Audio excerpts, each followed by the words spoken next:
Alright guys, what's going on? Welcome back to channel ANDERZÉN. Today we're out with a little family adventure, and I figured I would give you guys a vlog since it's been a little while. Say what's up.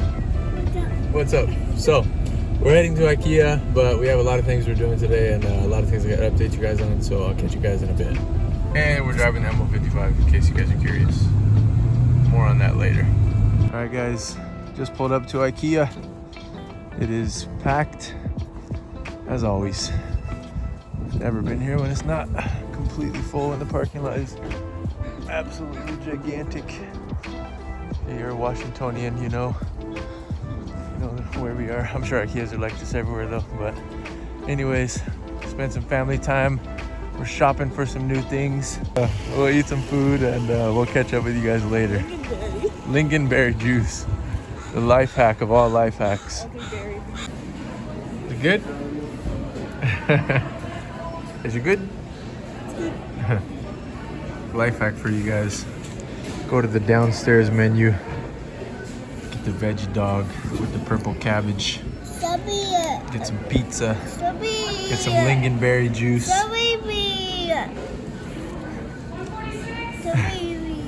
Yeah. Alright, let's go ahead and start this thing up. I gotta move it back a little bit anyways.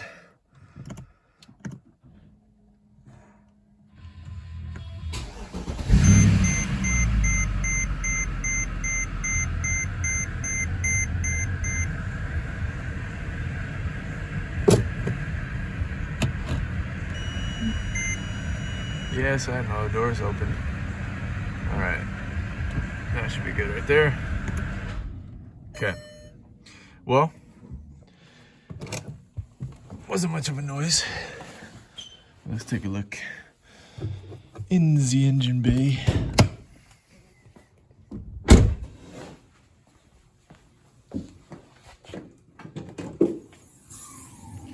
All right, I got the front cover off still. So like I said, the reservoir has been replaced. We put a new idler pulley there. Fluid is all good. I cycled it a lot to get it as clean as possible, and then added in a little bit of that Lucas power steering fix as well to try to help with the noisy pump. The noise that I'm hearing that you guys heard in that little clip from the GoPro,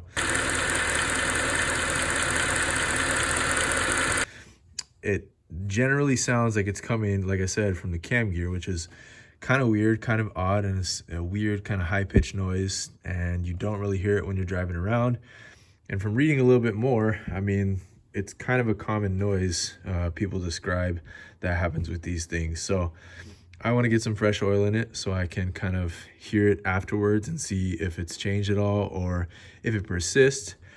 And if it does, then I'll have to look in a little further to see if it is in fact the power steering pump making that noise, because that's right below this area too. I did pick up a mechanical stethoscope, and I haven't put it into place yet because the noise has kind of come and gone. But after we do the oil change, then I'll be able to, actually further diagnose, I guess, if anything is still going on. So. And as far as materials go for the oil change, for oil this time, I have a bulk supply of this that I bought last year for really cheap. It's not my favorite stuff by any means, but I have it on hand, and it's good stuff regardless. Not my favorite, like I said, but 5W40 from Mobile One. This is the factory fill, basically. So that'll be good enough. I don't do very long oil change intervals, but you guys know, if you've been watching the videos, I was running Redline. I was running Redline 10W40 before this. I'll be pairing that like last time again with some Ceratec. Great stuff for the M156, great stuff in general. Big fan after trying it. And then for filter, cool life hack I wanted to share with you guys. You might be scared right now, Napa Gold filter, but actually this is the factory filter that you would get if you went to the dealer. This is a Hunkst fleece filter like you're supposed to have. We can see the Hunkst logo on there. There we go. So yeah, that was a cool life hack I discovered today. It's the same exact price as the dealership, 28 bucks, but I actually get a teacher discount at Napa, so it was only $11, which is pretty cool. The other thing I want to test out today is if the M113, M112 filters actually slide onto the spindle, because this one, it clicks into place like we were talking about earlier. But I'm pretty sure this one is going to end up fitting, and it's totally a viable option if I can get it to work. So much easier to find and much cheaper in general than these filters usually are if you're not buying them online. Other things, copper washers. I have my aluminum washers too, but I'll just use those for now. And yeah, I'm gonna kind of rip through this. Need to get this done. It's getting late right now. Pull off the belly pan. I'll give you guys a view underneath if you know what things look like right now, but should be pretty straightforward. 10.25 quarts that you need. So we got 3 of these. Use these 2 and a little bit of this one, and then I'll keep this as my remaining kind of top-up oil for all the cars. So guys, oil filter is draining. I just use a big crescent wrench to get that unlocked. Let's move on to the bottom side. All right guys, well, not much to see under here, fortunately. I did spray a lot of the anti-corrosion under here, so the yellow spots is mostly that. We'll get our drain bolt off, and then after that we'll do our oil filter or oil cooler drain bolt as well. So start with that one. All right guys, oil finishing up draining from the main pan. Looks fairly clean overall, a little bit pretty dirty actually. I did run a bottle of Rizlone engine treatment kind of cleaner. The last like probably, I don't know, a couple 100 miles at most. So hopefully help clean things up a bit. All right, and my theories or suspicions about this filtering onto the spindle, unfortunately, are barely not true. I don't know, maybe with the fleece filter you could get it to go, because this one has like the rubber O-rings on the ends of it. It's like just barely not going. So I feel like you could get this to work if it was the fleece filter. I'd be able to slide over that, but I wouldn't be using that one anyways right now, because otherwise I'd have this thing that I wouldn't be able to use for anything else. So I'll just use what we know works. All right, new aluminum washer is on. Life hack that I've shared many times, but these are the same size as mini Hondas and Acuras. So I bought a bulk pack of these for like, I don't even know, $7 of like 50 of them, probably 2 years ago now, that I've been using consistently. So just the same as copper, just a little cheaper, different material.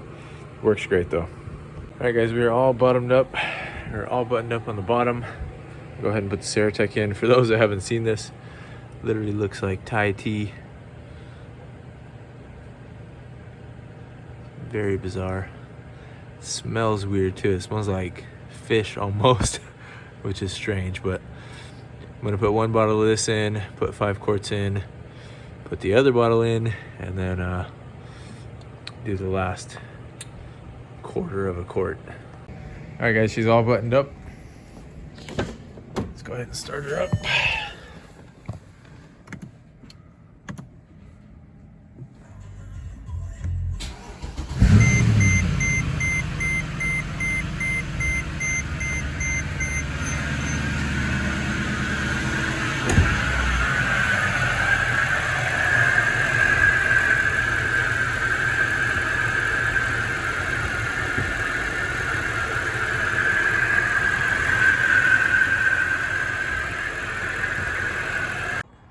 All right, you guys, what a beautiful day. Gotta get out here. One more thing I want to try on the MO63. I'm gonna try to swap out power steering fluid, so I can definitely still hear that thing making a bit of noise. And I know there may be a chance I just need to replace the pump, but I'm hoping that's not the case. And I'm hoping we can get lucky like the MO55. When I first bought it, somebody thought the power steering pump was going out. It was just a reservoir and a lot of air in the system. But let me start it up and we'll see what it sounds like today. Now, unfortunately, this is the second time I've learned this lesson, hopefully the last, because I have a catch can now. But from draining the collected oil yesterday, or collecting the drained oil,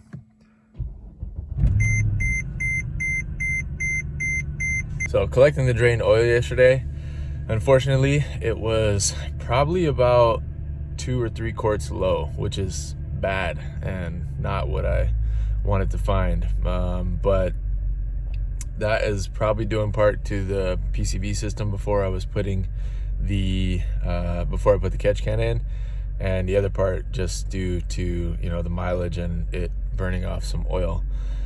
Did not think it was that low. I need to order myself a new dipstick because the one that I have is not very easy to read. So there was a few times where I thought that I was getting a reading on it, and I don't think I was, because it was too low to register. So I drained about 7 quarts. So yeah, it would have been, so I drained 7 quarts, and then the oil filter usually has, you know, half a quart in that area too. I did drain the oil cooler, which is supposed to give you another quart. So probably it was at least 2 quarts low. So yeah, anyways, we'll head to the store right now. I'm gonna grab that fluid. We're gonna swap it in and see how it does. And then from there, it's just keeping an eye and an ear out and see how it does. I mean, the car is still performing fine. It drives fine. The steering does feel a little bit heavy though after I put that Lucas fluid in. So let's swap it out. Well guys, I just decided to check our oil catch can, and Jesus, this thing is full. Now don't get scared, this is a consistency that it is. It's always like this because it's separated, basically fuel vapor, oil mist, and whatever, so it always looks a bit scary. It looks like the milkshake you don't want to see in your car. But see how it's all kind of like separated? There's water, fuel, and oil. And this is way too full. So I need to clean this out and clean this out. And I also forgot that I never put the baffle material in there, so I need to do that as well. All right guys, I got that all nice and clean, spotless, with brake clean and some rags. That's all tucked back in. Let's go ahead and start it. I'm guessing that even that alone is gonna make this thing sound a bit different. But all right guys, we're gonna finish out the vlog soon. Stop by to go walking in the trails. So far, ML63 seems happy, and I'll cut to talking about the situation with the ML55 here shortly. All right guys, heading out of Brawler Trails. I always see this W140 tucked back here. I'm always curious. I think it's a 500, but it's a cool car. All right guys, day of the video, next morning after I put back all of the Pentosan fluid. Definitely still getting noise in the pump, but just drove to work fine. It's not like screeching or howling like it was. It's just almost has like an aerating sound, which not something you want to hear from the pump, but it's at least driving. I'm gonna keep driving and I'll update you guys. If we got to put a pump in it, so be it. I found a pump from a company called Lara's, which specializes just in making pumps. Had good experiences with companies like that, with things like the water pump for the ML55 from Airtex. So that's a pump that I'll probably get if I do need one, but I have a feeling if I keep kind of flushing the system, it may come back to health. Because even reading online, like some people will replace the pump and everything and they still are getting the same one after. So I really need to make sure it's bled properly. I've thought about putting an inline filter into one of the either return or feed hoses, but yeah, I'm gonna keep trying. Obviously I started looking up, and it's not, I mean, it's a little difficult to replace the pump on these, but it's not as difficult as I thought initially. So it's something I will do if we have to, like I said, but I'm gonna keep trying and I'll update you guys with what happens with the pump.